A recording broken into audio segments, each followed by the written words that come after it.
Buenos días, hermanos. Dios les bendiga. Sean bienvenidos cada uno de ustedes a la casa del Señor. Y bueno, sin más, vamos a pasar a la palabra. Pido que se puedan ir ubicando en los lugares, así damos este espacio para compartir la palabra. Tener un corazón dispuesto a recibir lo que Dios quiere hablarnos a cada uno de nosotros. Estar preparado para que su palabra sea lo que nos ministre a través de su Espíritu Santo. Señor, en esta mañana te pedimos que bajo la guía de tu Espíritu Santo tú tomes el control, Señor, de las mentes, de los corazones que están en este lugar, Señor. Y que tú hables, Señor. Padre, así como te dijo Samuel, Señor, habla que tu siervo oye, Señor. Que podamos tener ese corazón, Señor. Y te pido que seas tú, Señor, en todo lo que se desarrolle hasta que termine la reunión, sean tus palabras, las sanas palabras de nuestro Señor Jesucristo. En el nombre de Jesús, amén y amén. Bien, vamos al tema de esta mañana. Querit, lugar de quebrantamiento, es el título. Y quizás no vean en pantalla porque, bueno, tuvimos un problema con el proyector, pero esto nos va a llevar a que podamos utilizar las Biblias, ¿sí? Y no estar tan pendiente del proyector. Así que tenga su Biblia en mano. Yo lo que le voy a pedir nomás es que abra su Biblia en el primer libro de Reyes, capítulo 17, y tenga abierta su Biblia ahí porque vamos a estar en el capítulo 17 del primer libro de Reyes. Los otros versículos que dé así, en otros, anótelo para no perder tiempo, yo se los voy a leer, ¿sí? Pero ahí vamos a estar en esta mañana, ¿sí? Así que para introducirnos en el texto central necesitamos comprender su contexto. Y en esos tiempos para Israel eran tiempos oscuros, tiempos de oscuridad, tiempos donde el corazón de Israel se volvía hacia la idolatría, hacia los Baales, hacia Acera. Entonces, el culto a Dios es distorsionado y se presenta, ¿no?, esta situación, este contexto de una oscuridad espiritual en Israel. Israel estaba dividido en ese tiempo en el reino del norte y el reino del sur, ¿sí? Estaba dividido con Judá al sur y las 10 tribus al norte. Y había un tiempo de oscuridad. Y en el norte gobernaba un rey malvado llamado Acab.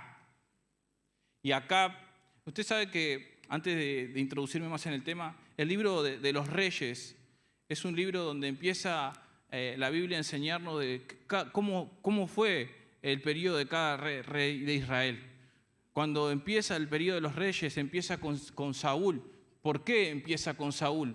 Porque ellos querían un rey como las demás naciones. Por eso empieza, ¿ustedes quieren rey? Bueno, ahí les va un rey. Y Saúl fue uno de sus reyes. Después, bueno, vino David, Salomón, y ahí es donde comienza el periodo de los reyes, para ponerlo en contexto, para que pueda comprender un poco lo que vamos a ver en esta mañana. Y es ahí donde empieza el periodo de los reyes. ¿Pero qué había? Un rey que se llamaba Acab. Acab significa aquel que se parece a su padre. Eso significa Acab. Y saben, su padre, el padre de Acab, era Omri. Y Omri, dice la Biblia, que hizo lo malo delante de los ojos de Dios y que llevó al pueblo, desvió al pueblo hacia la adoración, hacia Acera, hacia los Baales, también hacia la idolatría. Entonces Acab, dice la Biblia, que fue más malvado de todos los reyes. Miren cómo una persona en autoridad puede influenciar, cómo se puede distorsionar lo que es la adoración a Dios con las falsas enseñanzas, con las falsas doctrinas. Entonces, eso es lo que estaba pasando en Israel. Y siempre que hay oscuridad espiritual o siempre que hay falta de palabra de Dios, Dios levanta un profeta. Dios siempre tiene una palabra para un momento oportuno así de oscuridad y Dios siempre habla a través de su siervo. Y Dios levantó a Elías. Elías significa Dios está aquí, ¿sí? Y Dios levanta a Elías. Y Acab era el que se parece a su padre, era un idólatra, era malvado. Y en el contexto del capítulo 16, verso 30, ahí nomás en su Biblia, yo se lo voy a leer para que lo tenga nomás, pero está ahí nomás. Y dice, y reinó Acab, hijo de Omri, sobre Israel en Samaria 22 años. Y Acab, hijo de Omri, hizo lo malo ante los ojos de Jehová, más que todos los que reinaron antes de él, porque le fue ligera cosa andar en los pecados de Jeroboam, hijo de Nabat, y tomó por mujer a Jezabel, hija de Etbal, rey de los Sidonios, y fue y sirvió a Baal y lo adoró. Él hizo el altar a Baal en el templo de Baal. Dice que él edificó en Samaria. Hizo también acá una imagen de acera. Esto yo también lo enseñé domingos atrás. Hizo, dice acá, una imagen de acera, haciendo así acá más que todos los reyes de Israel que reinaron antes que él, para provocar a ira al Dios de Israel.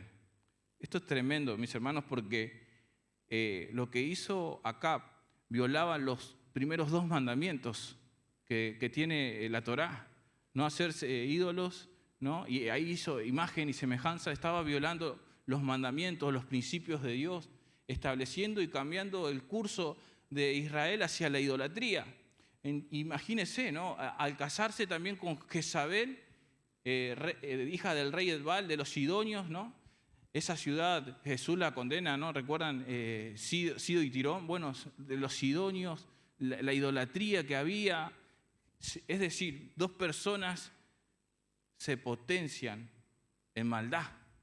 Un matrimonio del mismo infierno. 2 personas malvadas, imagínense, esto está potenciado. 2 personas que se ponen de acuerdo para desviar hacia los Baales, hacia Acera, hacia la idolatría. Era un matrimonio del mismo infierno. Eso es lo que hacían.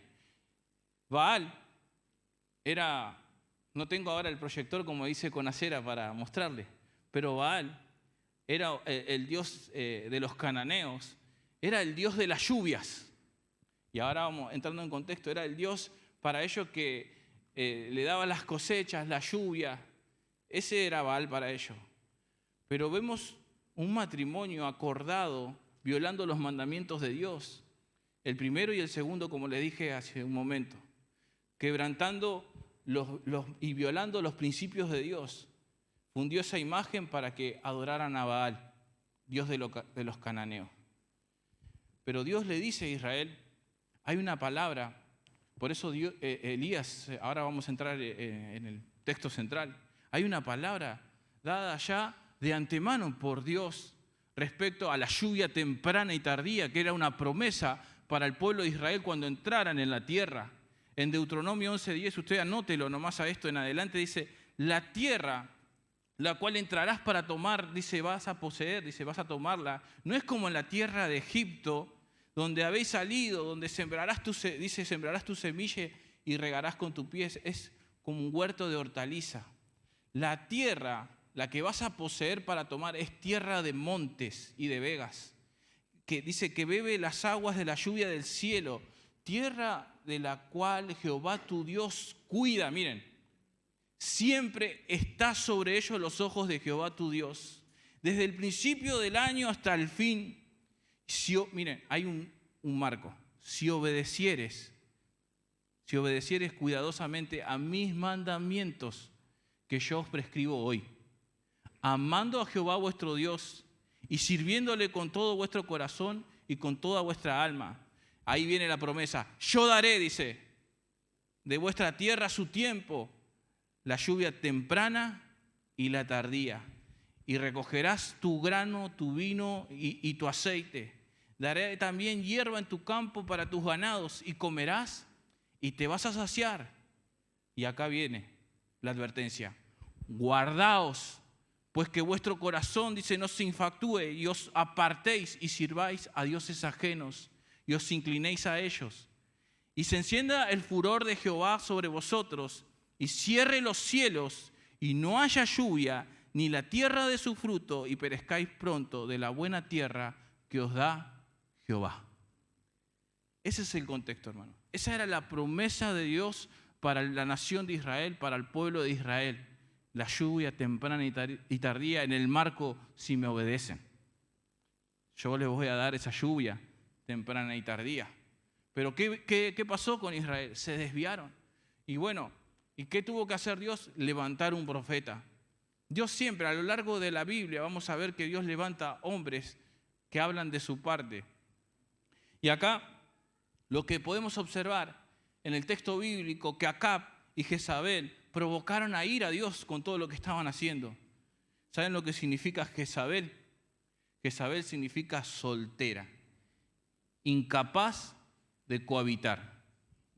Imagínense si no lo habrá sabido Acab, ¿no? Que la tuvo como esposa. Jezabel significa soltera o incapaz de cohabitar. De hecho, Jesús, en el libro cerrando el libro en Apocalipsis, habla de Jezabel y dice, pero tengo una cosa contra ti, le dice, que tú toleras que esta mujer Jezabel, que se dice profetiza, enseñe y seduca a mis siervos y a fornicar y a comer cosas sacrificadas a los ídolos. Y le da tiempo para que se arrepienta y no quiere arrepentirse de su fornicación. Jesús le da un nombre a alguien que estaba desviando y que toleraba lo que era la inmoralidad sexual, el estilo, eso lo tenía como un estilo de vida. Y toleraban la maldad en vez de confrontarla. Por eso Jesús habla a una de esas 7 iglesias y le dice, tengo unas cosas contra ti, que toleras a esa mujer que se dice profetiza, Jezabel. Y hermano, lo que vos permitís en tu vida es porque lo tolerás. ¿Sí? Y sigue, ¿no? Seguimos en el contexto, todavía no entramos en tema. En el verso 34 del primer libro de Reyes dice, en su tiempo, Hiel de Bel reedificó Jericó. ¿Recuerdan cuando hablamos, creo que fue en el aniversario de Jericó? Bueno, acá Josué da una profecía. Miren, dice, apareció de la vida de Abirán su primogénito, echó el cimiento, dice, y a precio de la vida de Segub, su hijo menor, por sus puertas, conforme a la palabra que Jehová había hablado por Josué, hijo de Nun. Entonces, hace 500 años, pasaron 500 años aproximadamente, la palabra de Josué, lo que ya Josué había profetizado sobre esta ciudad, ahí vemos cumplida lo que Josué dijo 500 años antes. ¿Sí? Entonces Josué lo profetizó, y esto lo puede usted buscar en el libro de Josué 6:26 en adelante, para que lo tenga. Hizo una proclamación que cualquiera que construyera esta ciudad le costaría la vida. Es así, le costó la vida de sus hijos. ¿Sí? Como les decía, eran días oscuros en Israel y las cosas no estaban nada bien, pero Dios levanta a un varón, Elías, que significa Jehová es Dios. Este rey perverso iba a recibir una palabra de parte de Dios, pero no solamente el rey, sino que Elías también le tenía que dar esa palabra, y para el pueblo también. Entonces se levanta Elías. Elías en la Biblia es conocido como un profeta de fuego. Y lo vemos en el Nuevo Testamento, ¿no? Dice que fue llevado con carros de fuego, ¿no? Lo vemos en el Nuevo Testamento en la transfiguración, Elías, ¿no? Los libros proféticos también nos hablan de Elías. Y acá vemos que un hombre de fuego, un hombre, según lo describe la Biblia, un hombre velludo con un cinturón de cuero, como medio similar a Juan el Bautista. Pero Dios lo levanta. De hecho, tenemos un capítulo entero para poder también escudriñar y ver en el Monte Carmelo, ¿no? Contra los profetas de Baal, lo que hace Dios, cómo Dios usa a su siervo, ¿no? Un tremendo evento en el Monte Carmelo. Pero la Biblia nos enseña que Elías, en el libro de Santiago, es un hombre semejante a mí, a vos, con pasiones igual a las nuestras. Eso es lo que nos revela la Biblia en el Nuevo Testamento, en el libro de Santiago. Que en un momento también se desanimó, le faltaron fuerzas, se escondió en una cueva, se dejó morir, entró la depresión. Y por eso la Biblia revela que Elías es un hombre semejante a pasiones igual que vos y que yo, a las nuestras. Pero aún así, con temores, con desánimo, con imperfecciones, como somos nosotros, Dios lo usó. ¿Sí? Y así también usa mi vida y usa tu vida. Somos imperfectos, tenemos situaciones, tenemos problemas, dificultades, pero aún así Dios cumple su propósito, así como fue con la vida de Elías. ¿Sí? Dios tiene un propósito, mi hermano, no estás por casualidad. Dios tiene un propósito específico con tu vida, así como lo tuvo con la vida de Elías. Pero para llevar a cabo esos propósitos, Dios nos tiene que llevar también a esos procesos, a ese querit. Querit en la Biblia significa cortado. Eso significa querit. Es un lugar de quebrantamiento. Ahora lo vamos a ir viendo más adelante. ¿Por qué? Porque Dios empieza a trabajar también con su siervo. Empieza a trabajar en su fe, en su obediencia. Y así trabaja también en nuestras vidas. A ver cuánto le creemos, cuánto le obedecemos, cuánto de lo que Dios nos habla aplicamos a nuestra vida, cuánto lo obedecemos, cuánto le creemos. Y así es Dios con nosotros. Y así también pasó en la vida de Elías para llevar a cabo sus planes, sus propósitos. Y Dios va a trabajar en nuestra fe y en nuestra obediencia. Y ahora sí entramos en el texto central. Primer libro de Reyes, 17:1. Vamos a ir viendo verso a verso. Trajo su Biblia, ¿no? Lamentablemente el proyector no anda, pero bueno, ahí voy a escuchar las hojas de la Biblia. Primer libro de Reyes 17:1 dice: Entonces Elías Tisbita, que era de los moradores de Galad, dijo a Acab: Vive Jehová Dios de Israel, en cuya presencia estoy, que no habrá lluvia ni rocío en estos años, sino por mi palabra. Hasta acá. Sin presentación, solamente la Biblia nos revela acá que era de los moradores de Galaad. Galaad era una ciudad donde vivían hombres de pesca, hombres rudos. ¿Sí? Ahí podemos profundizar un poco. De ahí es de donde viene Elías. Pero recuerdan, estoy delante de la presencia de Dios y que por mi palabra acá no va a haber lluvia. Tremendo lo que estaba haciendo. Ellos habían desafiado a Dios con todo lo que estaban haciendo, pero dice, así que Baal es el Dios de la lluvia. Acá digo que por mi palabra no va a haber lluvia.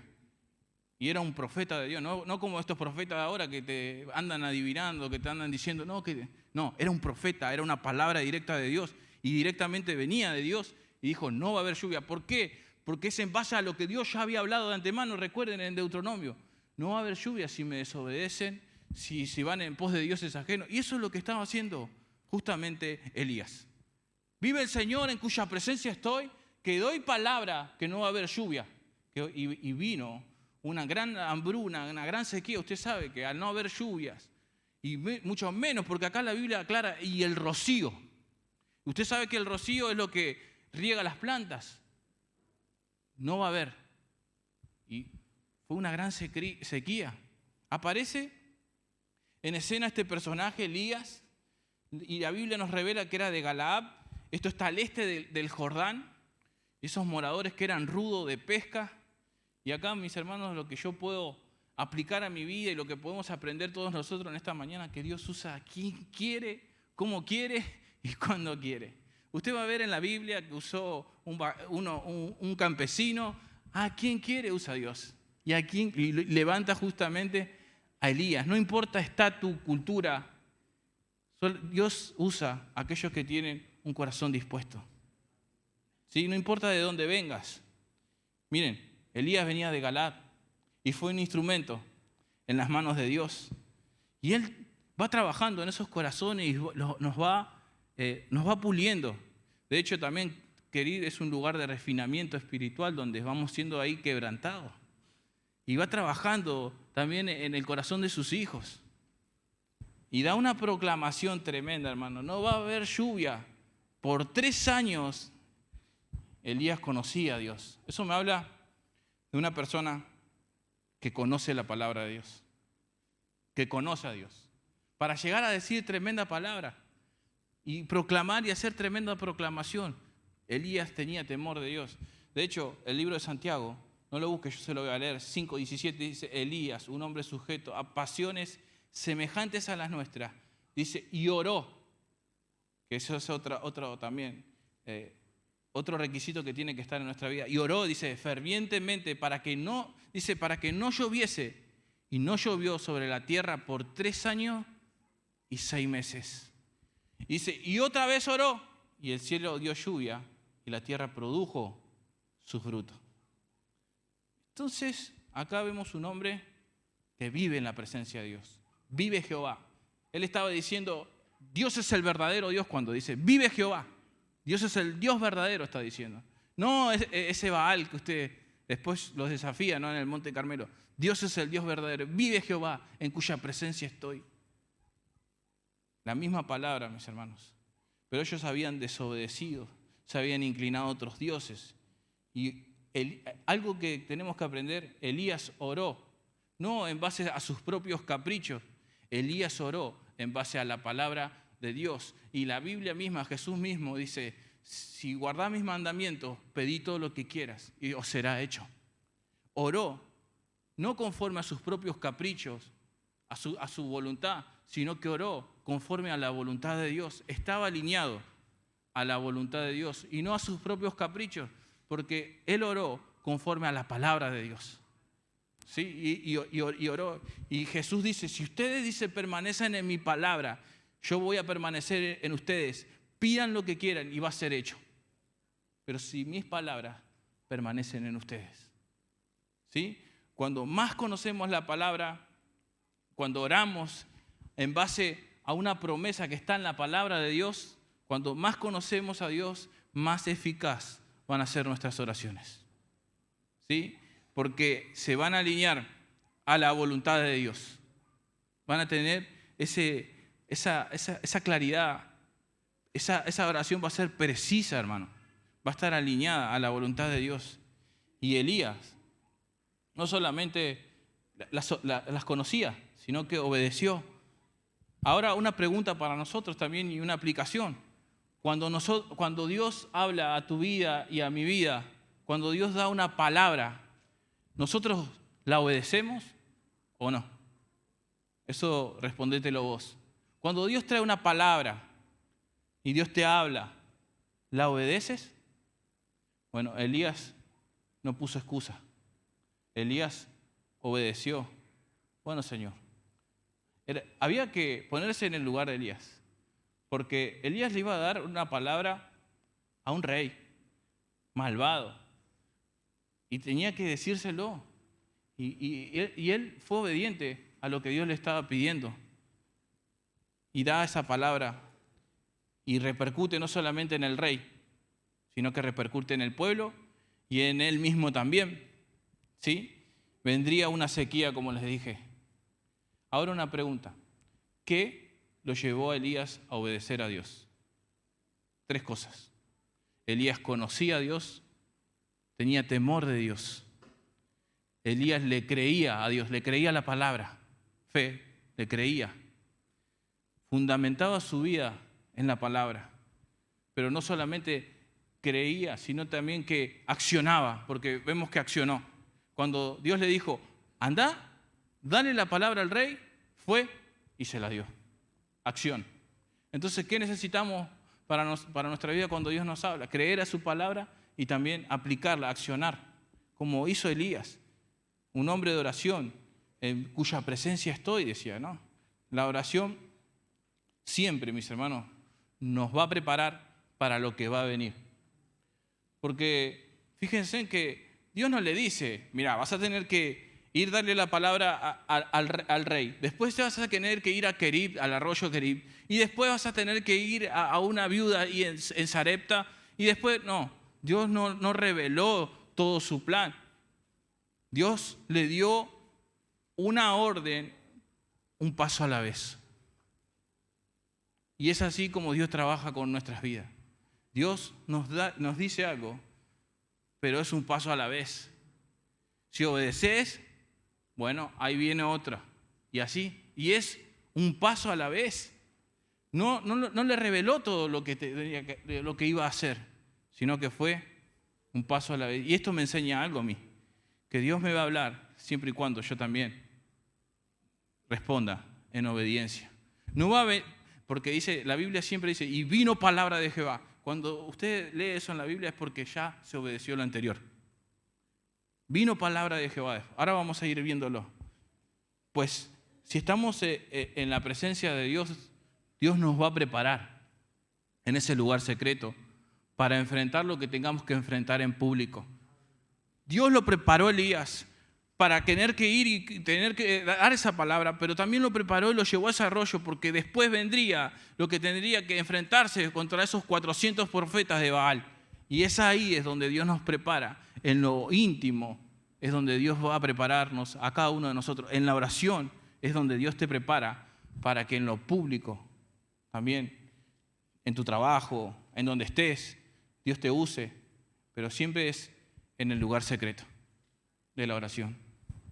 Por eso, si estamos en la presencia de Dios, como estaba Elías, nos va a fortalecer, ¿sí? Y cuando estamos en la presencia de Dios, podemos presentarnos ante cualquier persona, porque Elías estaba ante aquel que lo llena todo en todo, ante el Rey de Reyes y Señor de Señores, y por eso podía darle esa palabra a ese rey, porque él estaba ante aquel que sustenta todas las cosas con el poder de su palabra. Por eso, una proclamación hace Elías: Jehová es el Dios verdadero, vive el Señor en cuya presencia estoy. Ahora, para comprender un poco, y quiero ver si me están siguiendo, ¿podemos entender por qué Dios envió la sequía? A ver, ¿quién no entiende? Si no, volvemos a explicar. ¿Podemos entender por qué Dios envió la sequía? ¿Por qué Dios envió esa palabra? Porque se habían desviado, no habían guardado sus mandamientos, habían violado sus principios, ¿sí? Y porque creían que era Baal que controlaba la lluvia. Ahora, si tu Dios controla la lluvia, proclamo que no va a haber lluvia. Y si tu Dios es mejor que mi Dios, haz que llueva. Eso es lo que le dijo. Como Baal no existe, no sucedió. ¿Sí? Las cosas, mis hermanos, nos enseñan que debemos estar en la presencia de Dios. Las cosas que se deben resolver públicamente es en base a estar en la presencia del Señor. ¿Sí? Cada decisión importante, cada decisión que tengas que tomar, cada asunto que tengas que resolver es estar antes en la presencia del Señor. Fíjense en Jesús cuando tuvo que escoger a sus 12, dice que pasó la noche orando. Siempre va a ser en base a eso. Entonces, ¿de qué se trata, mis hermanos, este solo versículo? ¿Qué nos enseña? Conocer a Dios, una vida de oración y accionar. Eso es lo que nos enseña este solo versículo. Una vida de oración, una vida de una acción, una palabra que le tenía que dar a ese rey. Y se incluía él también, porque esa sequía venía para todos, hermanos. E incluso él. Usted sabe que la falta de agua hizo que haya hambre, enfermedades, muerte, hambruna. Eso es lo que... Pero saben, Elías es probado también en la fe y es enviado ahí donde vamos a ir, en medio del desierto, al arroyo Querit. Ahí estaba ese arroyo. Verso 2, ¿seguimos?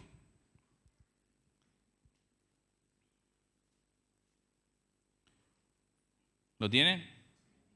Y dice, ahí viene otra palabra. Y vino a él palabra de Jehová. Ahí se obedeció lo primero.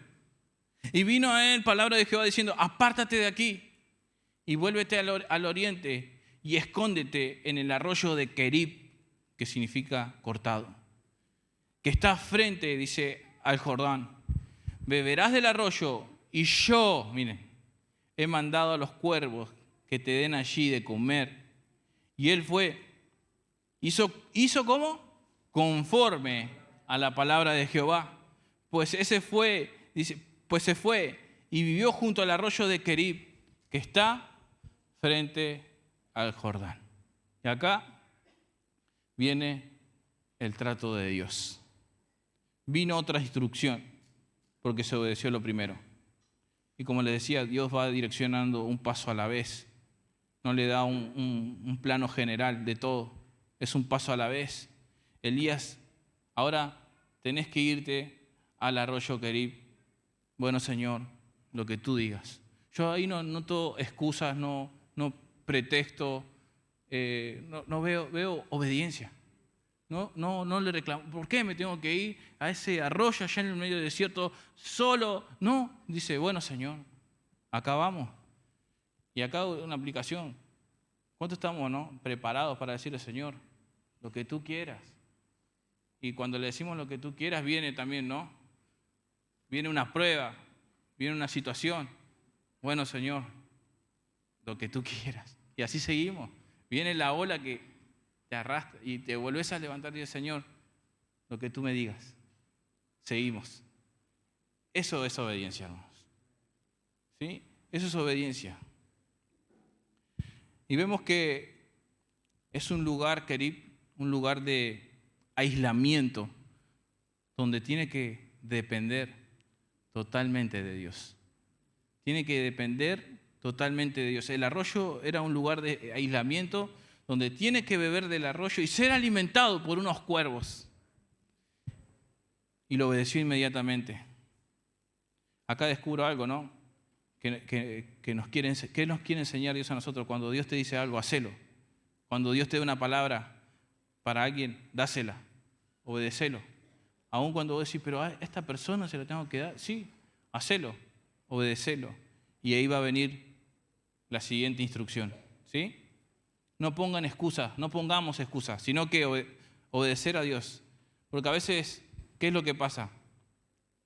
Ponemos nuestras propias sugerencias. Acomodamos la palabra de Dios a nuestra conveniencia. No pongas excusa. Obedece. Pero yo sugiero.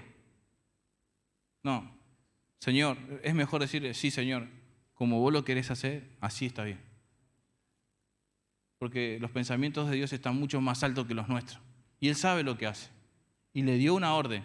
Y la orden es, Elías, al arroyo. Al arroyo vamos, Señor. Así fue. Jesús dijo algo. Vosotros sois mis amigos. Sois mis amigos. Si hacéis lo que yo les mando. Son mis amigos. Los voy a llamar amigos. Pero si hacen lo que yo les mando. ¿Sí? ¿Eres su amigo? Si lo obedecemos, ¿no? Si hacemos lo que Él nos manda. Si aplicamos la palabra de Dios a nuestra vida. Elías obedeció conforme a la palabra del Señor. Está en un lugar desierto. Está dependiendo del Señor. Este es un lugar, sin duda, para ser tratado por Dios. Y es ahí donde muchas veces Dios nos lleva a tratar a cada uno. Ahí nos lleva a depender totalmente de Él, Señor. Venían, el arroyo estaba dependiendo de una forma natural. Los cuervos de una manera sobrenatural. Saben que los cuervos en la Biblia son una abominación, dice, delante de Dios. Y Dios usa, Él es soberano, Él hace como quiere, cuando quiere, porque Él es Dios. Y usó ese arroyo de una manera natural, pero esos cuervos de una manera sobrenatural, para que alimentaran a sus siervos. Y tenías su sanguchito de vacío, vamos a ponerle. 2 veces al día lo alimentaba. ¿No? O a los chicos la hamburguesa, ¿no? ¿Está bien? Pero tenía la providencia de Dios y lo alimentaba, lo sustentaba. Y es ahí, ¿no? Dios le dio una orden. Pero Dios provee para Elías de una manera natural y de otra manera sobrenatural. Es un milagro. ¿Por qué? Porque si nosotros analizamos y profundizamos un poco, podemos ver que los cuervos son garroñeros y carnívoros, y ni siquiera a las crías le dan. Y miren cómo Dios usó los cuervos y les llevaba a ese arroyo, ¿no? Pan y carne, dice la Biblia. La misma Biblia dice que esas aves son impuras, que son una abominación. ¿Qué puedo aplicar yo para mi vida en esto? Es que muchas veces en el lugar donde estás decís, no, pero acá son todos idólatras. Puede ser que Dios, ahí, Dios usa incluso a personas que son inconversas para bendecirte a vos también. Así hace Dios, hermano. Dios usa al inconverso y los recursos del inconverso, porque si no había hambruna, ¿de dónde venía la carne? ¿Saben de dónde venía la carne? Del palacio de Acab. Dios usa y hace como quiere, hermanos. Es soberano. Y Dios puede usar un lugar de trabajo donde tus jefes son idólatras, son inconversos. Pero nosotros, ahí donde Dios nos pone, somos responsables de hacer un buen trabajo. ¿Sí?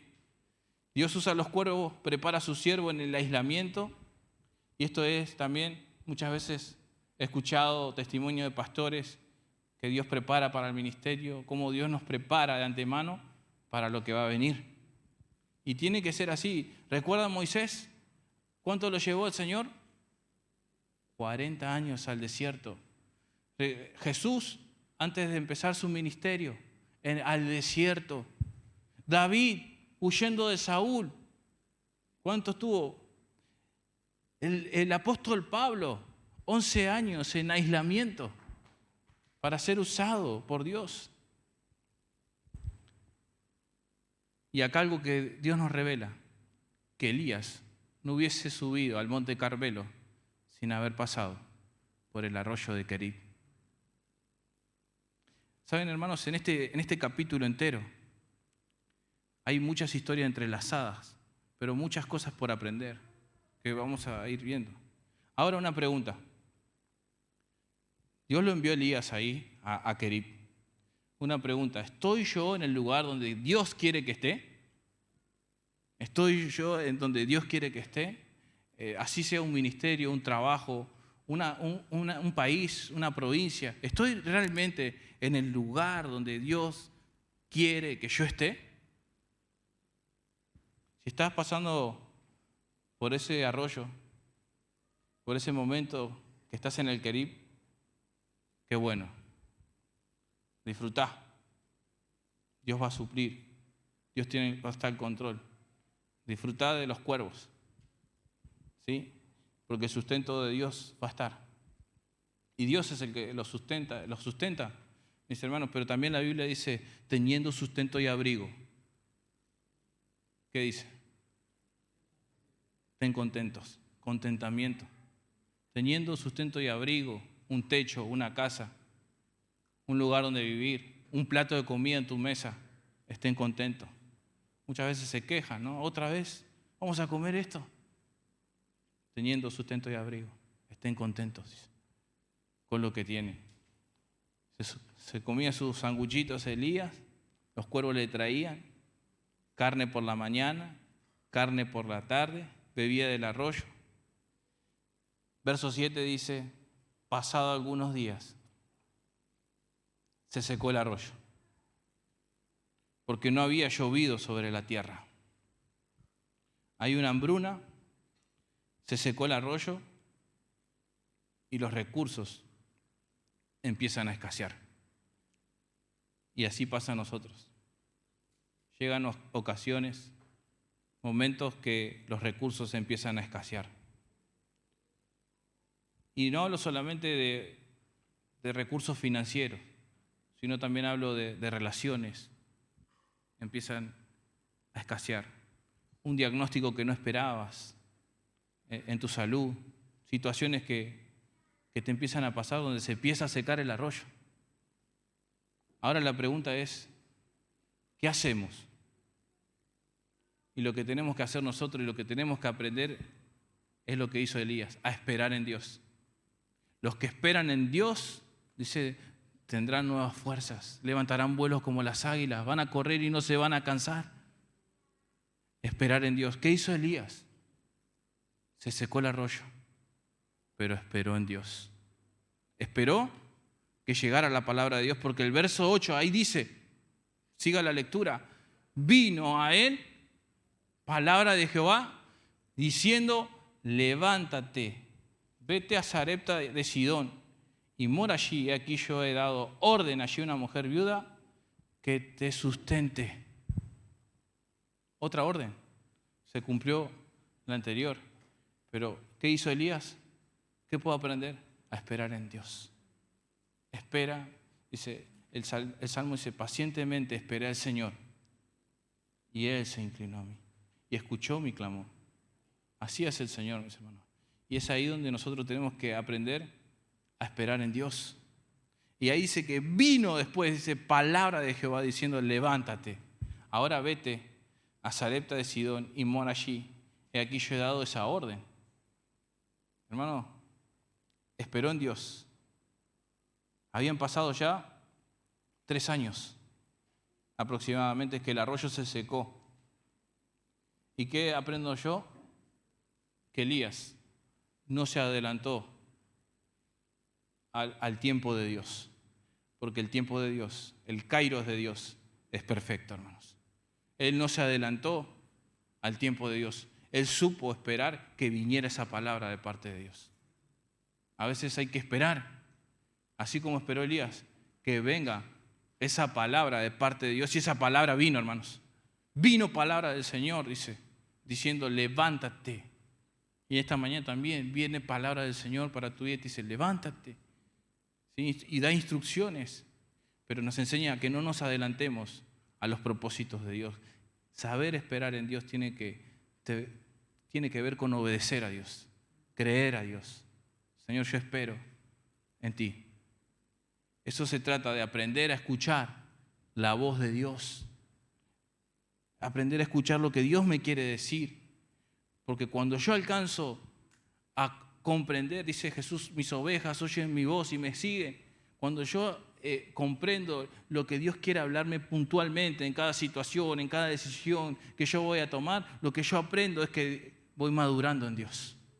Estoy aprendiendo a escuchar a Dios y no a mi alrededor, sino que estoy aprendiendo a escuchar lo que Dios quiere hablar a mi vida.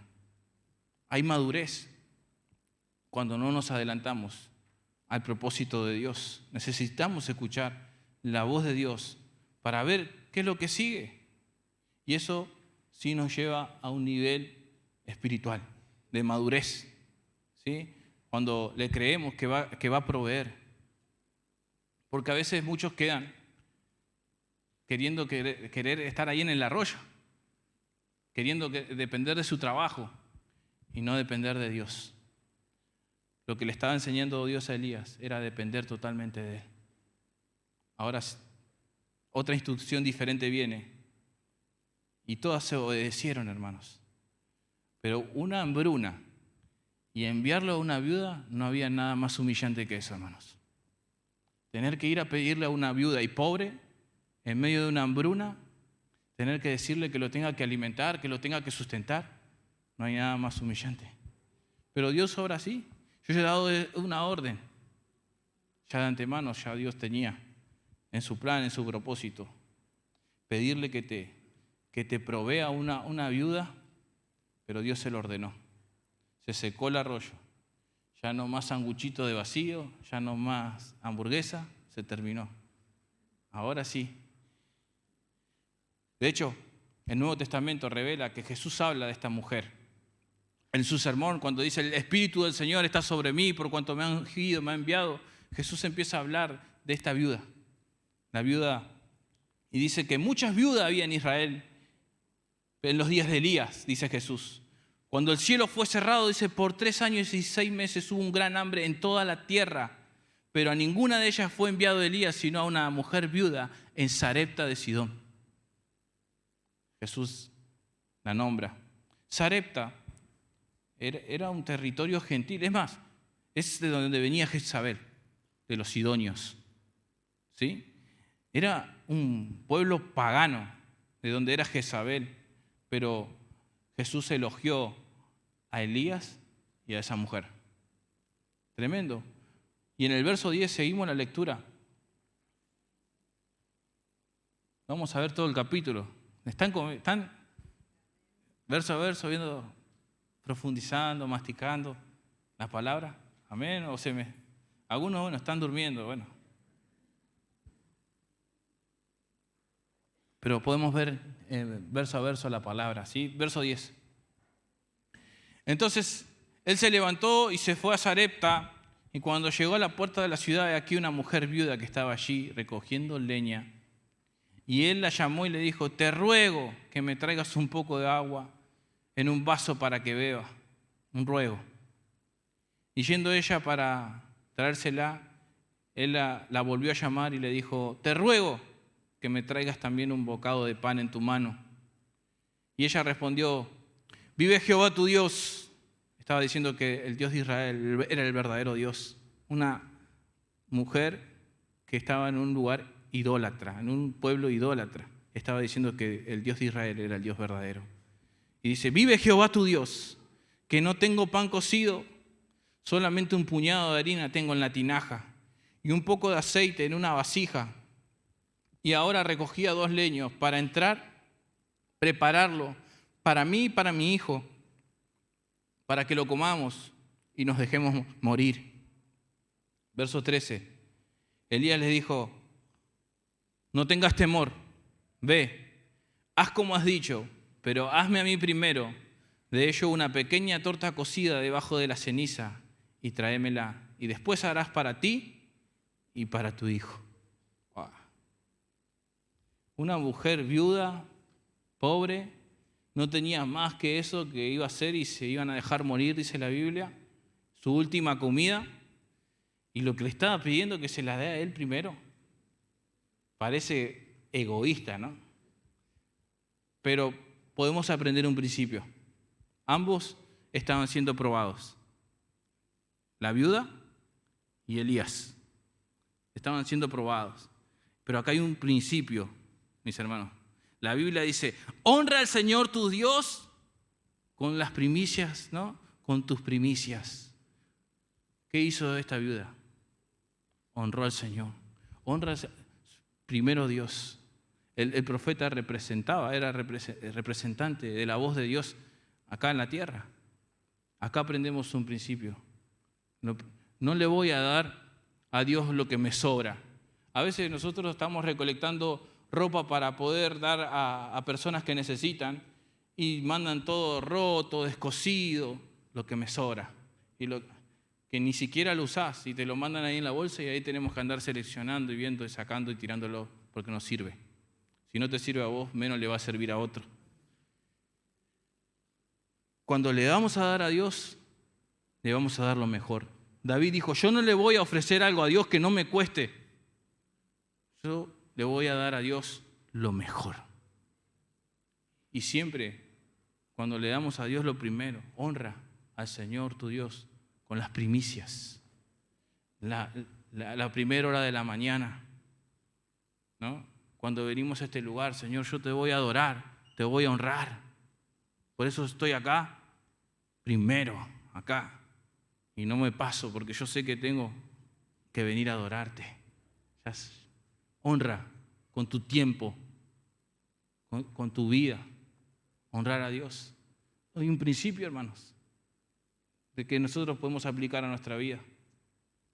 Las primicias, con fe, ella le creyó a Dios. Y en medio de tanta idolatría, pero el profeta dijo, tráeme eso a mí. Por eso, mis hermanos, ¿qué aprendo? Que nuestra entrega tiene que ser primero a Dios. Primero a Dios. Y debe ser una entrega sacrificial. De ponerlo a Él en la primera hora de la mañana. De tener esa intimidad con Dios. Eso me habla este versículo. Honra al Señor con las primicias, no con lo que te sobra. ¿Sí? Ante este pedido que Elías le hace, hay una palabra para esta mujer. Y hay una palabra de un profeta de Dios, porque esta palabra se cumple, hermanos. No es esa palabra que te dicen, te dan una palabra así y ni siquiera se cumple, como algunos que vemos hoy en día populando. Era una palabra de parte de Dios. Verso 14. Porque Jehová, Dios de Israel, ahí viene la palabra. Porque Jehová, Dios de Israel, ha dicho así, la harina de la tinaja no escaseará, ni el aceite de la vasija disminuirá, hasta el día en que Jehová haga llover sobre la faz de la tierra. Entonces ella fue, hizo como le dijo Elías, y comió él y ella y su casa muchos días, y la harina de la tinaja no escaseó, ni el aceite de la vasija menguó, conforme a la palabra que Jehová había dicho por Elías, palabra de Dios. No faltará. Y así es la promesa de Dios, porque Dios es Jehová Jireh, nuestro proveedor. Cuando Dios dice no va a faltar, no va a faltar. Y es lo que sucedió. Habla de parte de Dios. Día tras día esta mujer iba a esa tinaja y había ese puñadito de harina. Iba hacia aceite y había un poco de aceite. No dice que había demasiado, pero siempre lo suficiente. Y así es Dios con nosotros, hermano. Dios nos va a dar lo que necesitemos. Lo que necesites, Dios te va a dar.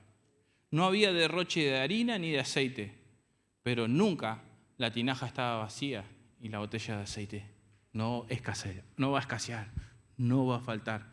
Vas a tener lo necesario. ¿Sí? Ahora, ¿qué pasaba en Israel en el desierto? ¿Qué tenían ellos? Venían de arriba el maná. Comían el maná. Y Dios les dice que no lo amontonen. Y de hecho, que no iba a servir para el otro día. Dios los alimentaba con lo suficiente. El maná del día.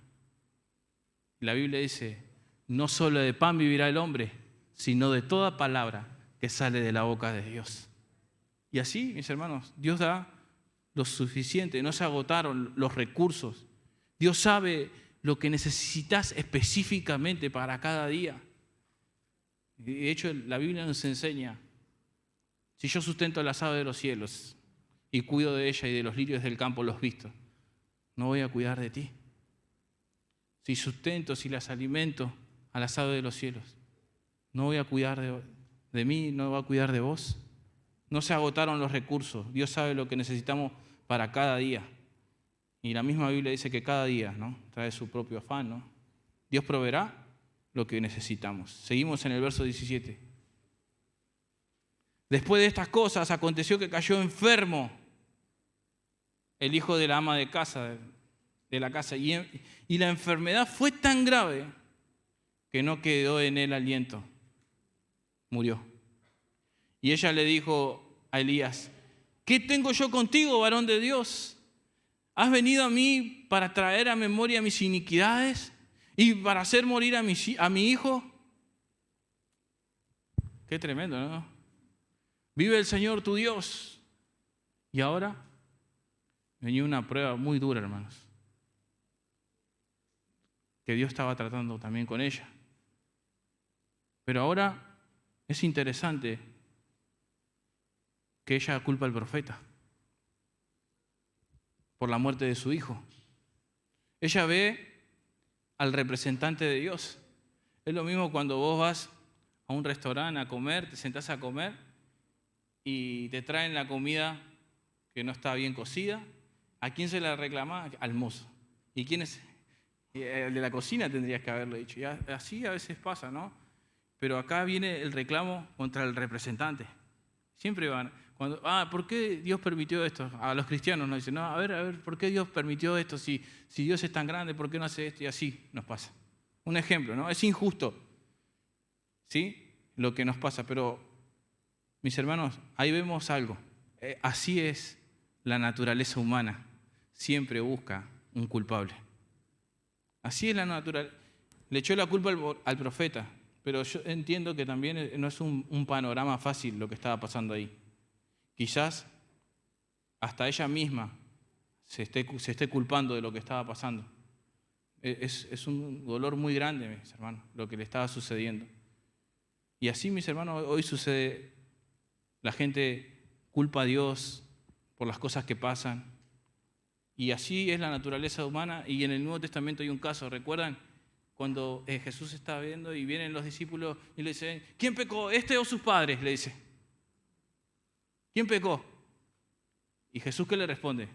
No es que pecó ni este ni sus padres, sino para que la gloria de Dios se revele. Y eso es lo que iba a pasar acá, es para que la gloria de Dios se revele. Así pasa, mis hermanos. No es que pecó ni este ni sus padres, sino para que el poder de Dios se manifieste, para que la gloria de Dios se revele. Para eso.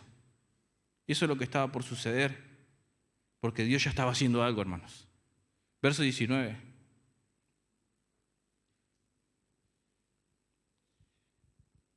Él le dijo, dame acá tu hijo. Entonces él lo tomó de su regazo y lo llevó, dice, al aposento donde él estaba y lo puso sobre su cama. Y clamando a Jehová, dijo, Jehová, Dios mío, aún a la viuda en cuya casa estoy hospedado, has afligido, haciendo morir a su hijo. No cambia mucho, ¿no?, con lo que estaba diciendo la viuda. No es muy diferente a lo que la viuda está diciendo, porque suena también como culpando a Dios. Es que también la Biblia misma nos reveló que Elías era un hombre semejante a pasiones como las nuestras. Se dejó llevar por el momento. Y hay ocasiones que a veces las circunstancias nos dejan llevar por ese momento, donde empezamos, y así dijo Elías, ¿no? Y así la Biblia revela todo, no va a ocultar nada, hermanos. La Biblia va a mostrar todos los defectos de los hombres, va a mostrar los pecados, muestra todo. Y acá lo vemos. Él se dejó llevar por ese momento. Pero qué grande que es Dios, que nos revela que Elías es un hombre como las pasiones como las que tenés vos y como las que tengo yo. ¿Sí? Semejantes a la nuestra. Pero revela que en un clamor que sale de la misma entraña con compasión, dice que se tendió sobre el niño, ¿cuántas veces? 3 veces.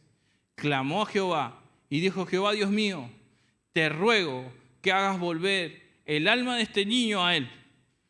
Hay un ruego, hermanos. Pero dice la Biblia que lo intentó 3 veces. ¿Qué aprendo, hermano? Que tenemos que seguir clamando por aquellos nuestros hijos que no conocen a Dios, que tenés que seguir orando. Él clamó 3 veces, 3 veces, y el alma de este niño, dice: Jehová, Dios mío, te ruego que hagas volver el alma de este niño a él.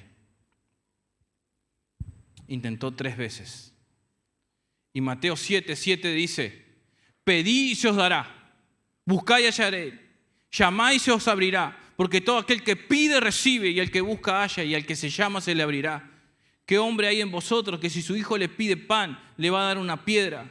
O si le pide un pescado, le va a dar una serpiente. Pues si vosotros, siendo malos, saben dar buenas dádivas a sus hijos, ¿cuánto más vuestro Padre que está en los cielos dará buenas cosas a los que se la pidan? Ahí está, mis hermanos. La insistencia en la oración. Pedí y se va a dar. Busquen y van a hallar. Llamen y se va a abrir. Y permítanme ya cerrar esta enseñanza, este capítulo, con datos interesantes que hay en el Antiguo Testamento. Mis hermanos, esta es la primera resurrección que registra el Antiguo Testamento. La primera resurrección. Las otras resurrecciones que hay en el Antiguo, tanto como el Nuevo Testamento, la vemos con Eliseo, ¿no? Eliseo pide una doble porción del Espíritu de Elías. Cuando Elías, ¿no?, se lo lleva el Señor con carros de fuego, pide una doble porción del Espíritu y hizo 2 milagros de resurrección. Con el hijo de la tsunamita y la resurrección, ¿no?, en el mismo, cuando tocan el cadáver de Eliseo, ahí vemos una resurrección. ¿Sí? Y en el Nuevo Testamento, por Jesús se registran 3 resurrecciones. La hija de Jairo, Talita Cumi, niña, a ti te digo, levántate.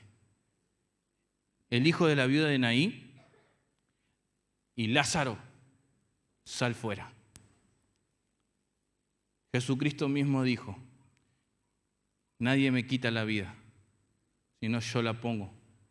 Y tengo poder para volverla a tomar. Porque Jesucristo dijo: yo soy la resurrección y la vida. Y el que cree en mí, aunque esté muerto, vivirá.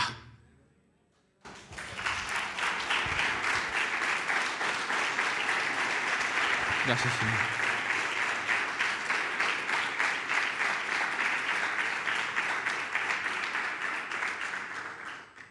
Padre, en esta mañana, Señor, yo le he dado tu palabra, Señor, tal como me la diste, Señor. Señor, si hay momentos donde te estás tratando con cada uno de nosotros en ese querib y nos estás llevando a quebrantarnos y a depender más de ti, Señor, que podamos obedecerte y creerte, Señor. Si el arroyo se está secando, Señor, si son momentos difíciles de trabajo donde está escaseando, los recursos. Confía en el Señor tu Dios. Son momentos donde el arroyo se está secando. Pon tu confianza en el Señor. Nuevamente, en fe y en obediencia. Si el Señor te está llevando a depender totalmente de Él, en cada instrucción que te da, obedece. Y vamos a ver la gloria de Dios. Porque Dios sustenta cuando da una palabra. La Biblia dice que Dios no es hijo de hombre para mentir, ni hijo de hombre para arrepentirse, sino que Él cumple sus palabras, sus propósitos, los lleva a cabo. Obedece lo que el Señor te está diciendo. Y en ese lugar donde Dios te estaba quebrantando, puedas decir: Señor, yo quiero aprender a depender de ti, Señor. Y Señor, en este milagro que hiciste de resurrección, quizás hay personas que estén muertos espiritualmente, Señor. Y eres tú el único que puedes decir, así como le dijiste: Lázaro, sal fuera. Tú eres el único que puedes decir en esta mañana: ven, sal fuera a la vida de Jesucristo. En esta mañana hay vida en Cristo Jesús. Ponte en pie, iglesia, y empieza a orar. Empieza a derramar tu corazón delante de la presencia de Dios. Señor, me humillo ante ti. Sé que tengo que aprender a esperar en ti, pero sé que vendrá una palabra tuya. Ayúdame a escuchar tu voz, Señor. En medio del desierto, en medio de ese arroyo, ayúdame a escuchar tu voz, Señor. En el nombre de Jesús. Bendice, alma mía, al Señor, y no se olvide ninguno de sus beneficios. Bendice, alma mía, al Señor. Bendice a tu Dios en esta mañana y dale gracias. En el nombre de Jesús. Amén.